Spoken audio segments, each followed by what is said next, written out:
দেখো এই দুনিয়ার বুকে যদি কেউ যদি আপনাকে ভালোবাসে, অন্তর থেকে যদি আপনাকে কেউ ভালোবাসে, সেটা হতে পারে স্ত্রী, হতে পারে মা, হতে পারে বোন, হতে পারে বাবা। তো অন্তর থেকে যে তোমাকে ভালোবাসে আর তুমি যদি তাদের একটু গালিগালাজ করো, তাহলে কি তারা কোনোদিন রেগে যাবে? যাবে না, যাবে না রেগে। তার কারণ হচ্ছে যে তারা আপনাকে খুব মায়া মমতা করে, খুব ভালোবাসে আপনাকে। তো ঠিক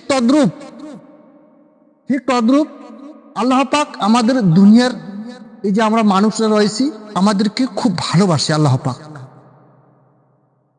তাই আমাদের ভালোবেসে আল্লাহ পাক অনেক রকম বিপদ আপদের মধ্যে ফেলে দেয়, অনেক রকম জিনিসের ক্ষয়ক্ষতি দিয়ে আমাদেরকে পরীক্ষা করিয়ে নেন আল্লাহ পাক। আর সে জায়গায় দেখবেন আমাদের অনেক মানুষ আছে যে তারা হয়তো 2 দিন নামাজ পড়লো, 2 দিন নামাজ পড়ে দেখলো যে বাড়িতে একটি গরু মরে গেল, একটা বিপদ হলো, তখন তার রাগ উঠে গেল, এগুলো বেকার। নামাজ পড়তে শুরু করলাম, 2 দিন পরে গরুটা মারা গেল, আরো 2 দিন পরে আরো একটা কোনো বিপদ হলো, আরো 2 দিন পরে আরো কোনো একটা বিপদ হলো। এরকম হতে হতো সে আর ওগুলো সব ছেড়ে দিল, যে না, আমার আগেরটাই ঠিক আছে, এখন আর ওগুলো করবো না।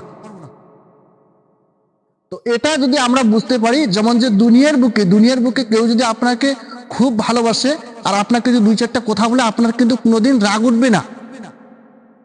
তো ঠিক তেমনি আল্লাহ পাককে যদি আপনি ভালোবাসতে পারেন আর আল্লাহ পাক আপনাকে ভালোবেসে বিপদ দিলে আপনার কোনো যায় আসে না, আপনি সবসময় সন্তুষ্ট থাকবেন। তাই সবসময় ভরসা করতে হবে একজনের উপর, তিনি হচ্ছেন আল্লাহ। এই আল্লাহর উপর ভরসা করলে আপনার দুনিয়া আখিরাতে আর কোনো কিছুতে চিন্তা নেই ইনশাআল্লাহ। আল্লাহ পাক আমাদের সকলকে সঠিক বুঝ দান করুক, সকলে বলি আমিন।